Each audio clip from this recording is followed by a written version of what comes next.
My name is Carla Basile, and I studied abroad for a semester in Swansea, Wales. My name is Vivian Martin, and I did the transfer exchange in Swansea, Wales.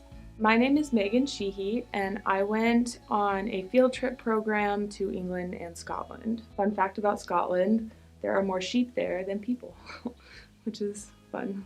My name's David Magee. I'm from Northern Ireland. I live in a small town called Newry. It's in County Down. So Northern Ireland's split up into 6 counties, and I live in the one called Down. Our official currency is the pound, because Northern Ireland is actually part of the UK. So like the Ireland split up into the north of Ireland and the south of Ireland, or the Republic of Ireland. I live in the north. Our official language, well, in the south of Ireland, the official language is Gaelic, or Irish language. Everybody speaks English. Not many people speak Irish. More so in Northern Ireland, like a lot more people speak English than Irish, but it is taught in schools and stuff, and some people do speak it. I speak a wee bit. Giaditch means hello in Irish. I think my favorite part about the UK was all the travel that I got to do within Wales. I went during a time where travel was restricted between the individual countries within the UK, and it really gave me an opportunity to travel within my host country, which I think a lot of people miss out on when they go abroad. I was able to go to Snodonia, the coastal path that's in northern Wales, southern Wales, all over Wales. I stayed on a farm while I was in Wales, just to be able to travel and see all of nature, because the UK is a very beautiful natural landscape that a lot of people, if you're into hiking, if you're into rock climbing, sailing, paddle boarding, anything like that, then it's definitely a place for you. In England, my favorite thing that we did was we went to see Stonehenge. We took about a 40-minute bus ride from our hotel, and we went to Stonehenge and we spent a couple hours up there. One of my other favorite things, which is like an actual place and an experience, is the Crystal Maze, which is a pretty popular English television show that they kind of turned into this interactive like escape room type deal.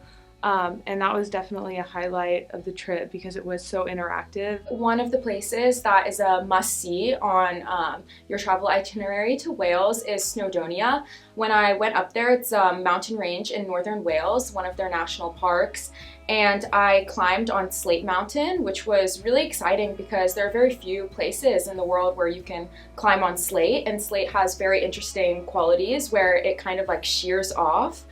So there's like a lot of roofs for you to climb on, and the mountain itself kind of sparkles because when the sun hits the slate, it just glows. And so it was very, very beautiful. And I also did a hike to go up Mount Snowdon, and I took the Crib Gauche path, and on that one you can actually see both sides of the mountains. You're standing on like the ridge of the mountain, and the whole hike is while you're on the ridge you can see like the clouds passing over the mountain range and everything.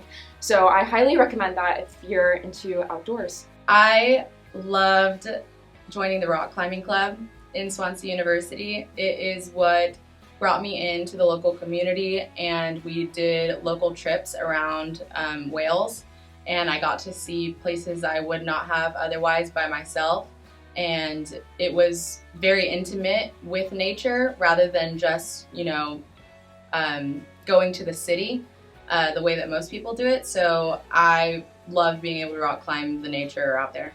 There's lots to do and see back home. It's sure you've probably sort of seen pictures of Ireland and stuff. It's very green, very picturesque, which it is.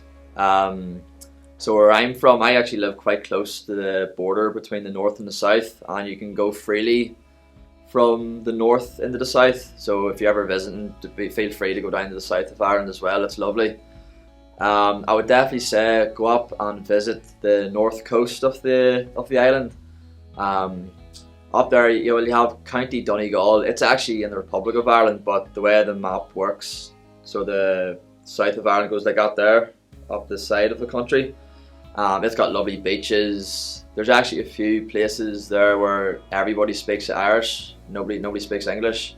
They're very sort of remote areas, but if you want to sort of delve into that culture, that'll be pretty cool. But yeah, there's the Antrim coast. The Giant's Causeway is up there, which is pretty famous. And then all them areas.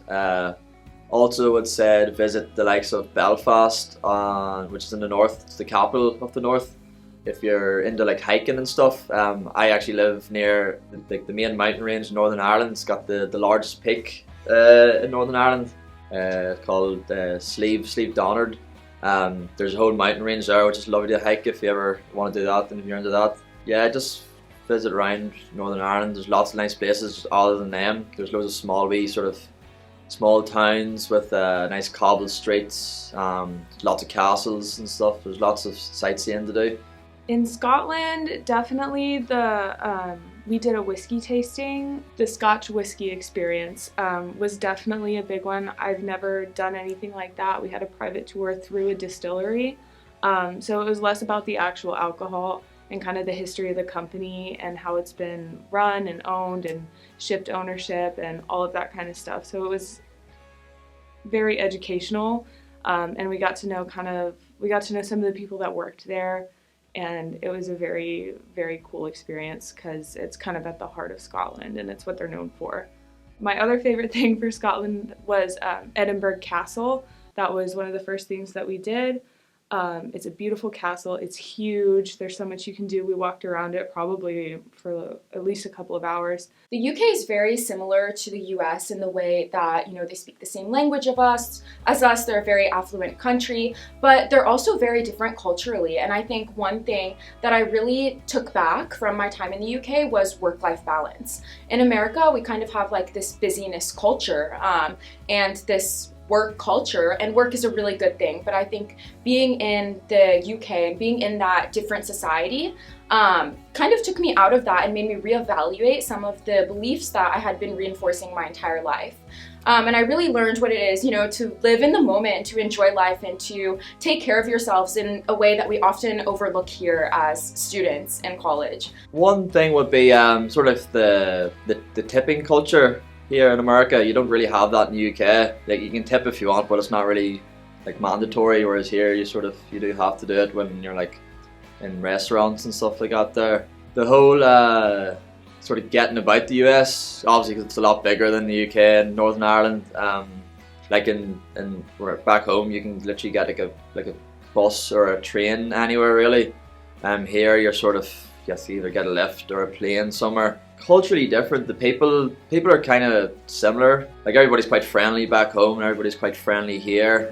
Everybody sort of, because like the first language is English, it's kind of easy to communicate with people and stuff. I would learn how to count their change when you go there, because a lot of times you'll be paying with cash instead of a card, especially if your bank charges you to spend internationally.